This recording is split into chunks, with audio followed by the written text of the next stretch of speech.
আসসালামু আলাইকুম। সংবাদে আপনাদের সবাইকে স্বাগত জানাচ্ছি। আমি ফিরোজ তোহা। শুরুতেই সংবাদ শিরোনাম।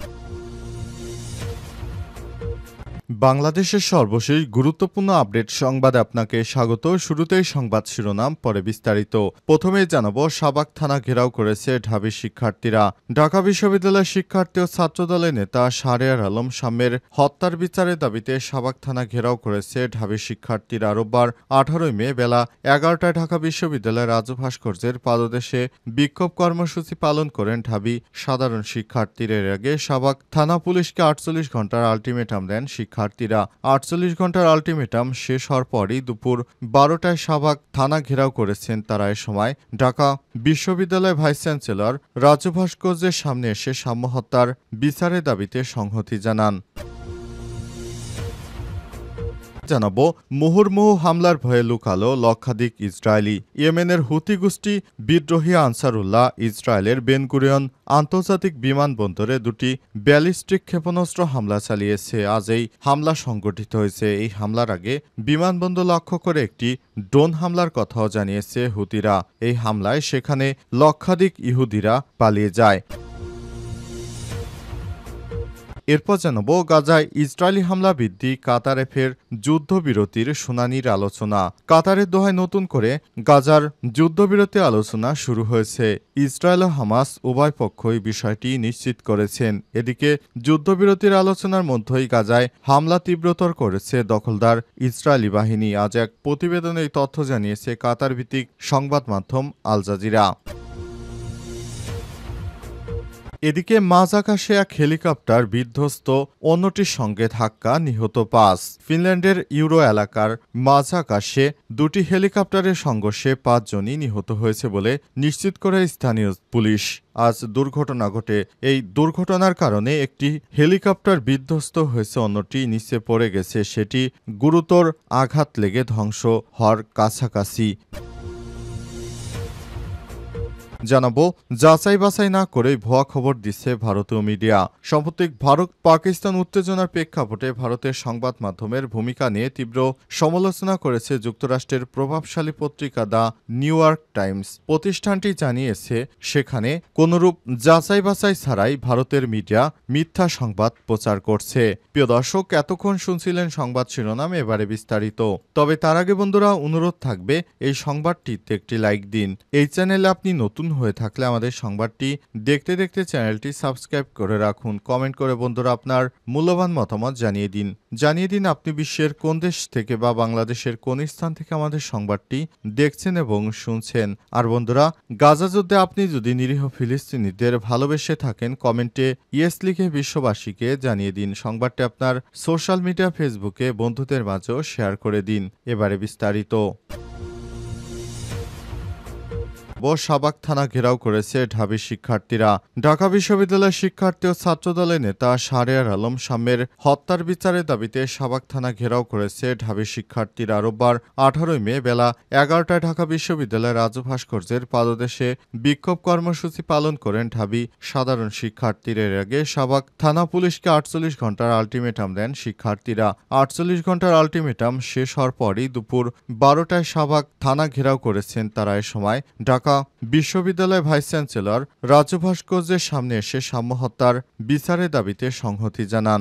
এরই মধ্যে শাহবাগ থানায় ঢাকা বিশ্ববিদ্যালয় শিক্ষক পরিষদ এবং সাধারণ শিক্ষার্থীদের মধ্য থেকে একটি প্রতিনিধি দল পুলিশের সঙ্গে বৈঠকে বসেছে। বৈঠক শেষে সাম্য হত্যার বিচারের সার্বিক পরিস্থিতি এবং অগ্রগতি সংবাদ সম্মেলনের মাধ্যমে জানানোর কথা রয়েছে বলে জানানো হয়েছে।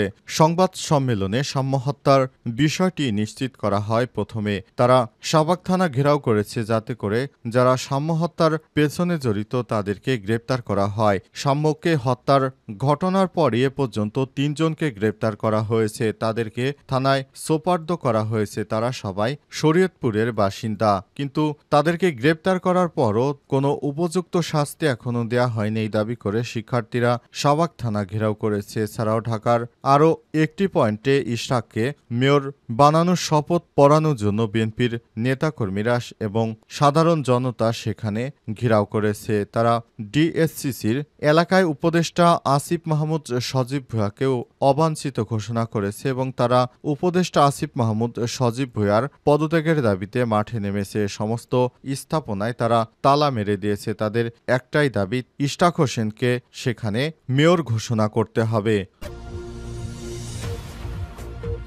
মুহুর্মুহু হামলার ভয়ে লুকালো লক্ষাধিক ইসরায়েলি। ইয়েমেনের হুতি বিদ্রোহী গোষ্ঠী আনসারুল্লাহ ইসরায়েলের বেন গুরিয়ন আন্তর্জাতিক বিমানবন্দরে দুটি ব্যালিস্টিক ক্ষেপণাস্ত্র হামলা চালিয়েছে। রোববার এই সংগঠিত ওই হামলার আগে বিমানবন্দর লক্ষ্য করে একটি ড্রোন হামলার কথাও জানায় হুতি বিদ্রোহীরা। হুতিদের সামরিক মুখপাত্র ইয়াহিয়া সারি জানিয়েছেন, হামলায় ব্যবহৃত হয় একটি হাইপারসনিক প্যালেস্টাইন 2 ক্ষেপণাস্ত্র এবং একটি জুলফিকার ব্যালিস্টিক ক্ষেপণাস্ত্র।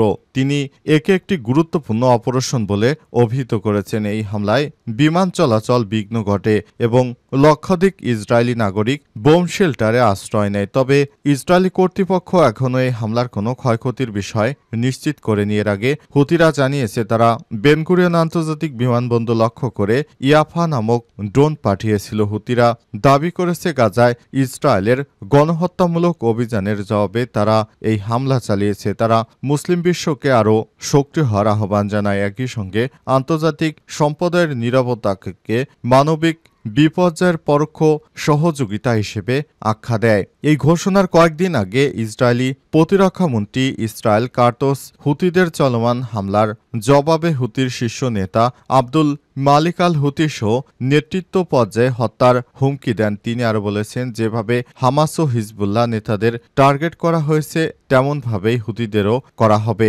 উল্লেখ্য, হুতি বিদ্রোহীরা গাজা যুদ্ধের একত্রতা প্রকাশ করে ইসরায়েল ও লোহিত সাগর অঞ্চলে লক্ষ্যবস্তুতে একের পর এক ক্ষেপণাস্ত্র ও ড্রোন হামলা চালিয়ে আসছে। তাদের দাবি অনুযায়ী গাজায় পর্যন্ত 1,73,000-এর বেশি নিরীহ ফিলিস্তিনি হতাহত হয়েছে, যাদের মধ্যে নারী ও শিশু সংখ্যায় সবথেকে বেশি।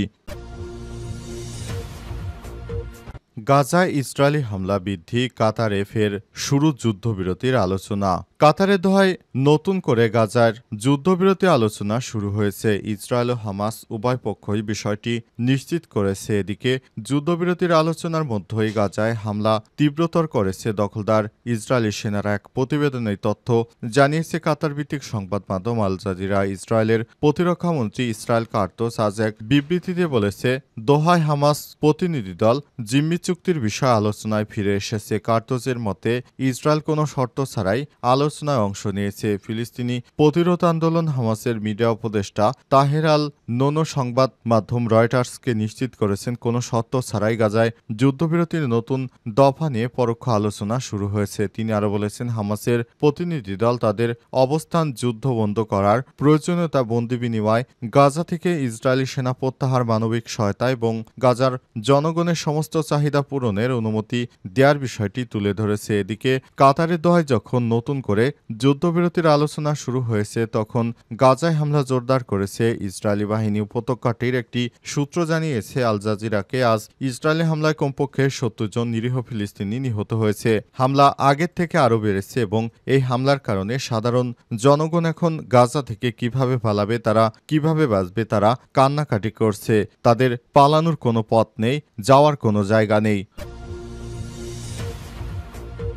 মাঝাকাশে এক হেলিকপ্টারকে অন্যটির ধাক্কা, নিহত 5। ফিনল্যান্ডের ইউরো এলাকায় মাঝাকাশে দুটি হেলিকপ্টারের সংঘর্ষে 5 জনই নিহত হয়েছে বলে নিশ্চিত করেছে স্থানীয় পুলিশ। শনিবার এই দুর্ঘটনা ঘটে। দুটি হেলিকপ্টারই এস্তোনিয়ার রাজধানী তালিন থেকে একসঙ্গে যাত্রা শুরু করেছিল এবং ফিনল্যান্ডের পাইকারজাভির দিকে যাচ্ছিল। ফ্লাইট পরিকল্পনা অনুযায়ী একটি হেলিকপ্টারে ছিল 2 জন, অন্যটিতে ছিল 3 জন। পুলিশ জানিয়েছে, ইউরো বিমানবন্দরের কাছাকাছি এই দুর্ঘটনা ঘটে। ফিনল্যান্ডের গোয়েন্দা সংস্থার প্রধান পরিদর্শক জোনাহেস সিরিলা বলেছেন, হেলিকপ্টার দুর্ঘটনায় 5 জনের প্রাণহানি হয়েছে। স্থানীয় সংবাদ মাধ্যমগুলো জানিয়েছে, নিহতদের মধ্যে বেশ কয়েকজন ব্যবসায়ী ছিলেন। ফিনিশ পত্রিকা ইলতালে হতি এক প্রত্যক্ষদর্শীর বরাত দিয়ে জানিয়েছে, দুর্ঘটনার সময় তিনি একটি হেলিকপ্টারকে অন্যটিতে ধাক্কা দিতে দেখেছেন। পরে একটি দ্রুত গতিতে নিচে পড়ে যায় আর অন্যটি ধীরে ধীরে মাটিতে আছড়ে পড়ে। প্রত্যক্ষদর্শীরা জানিয়েছেন, অ্যান্টি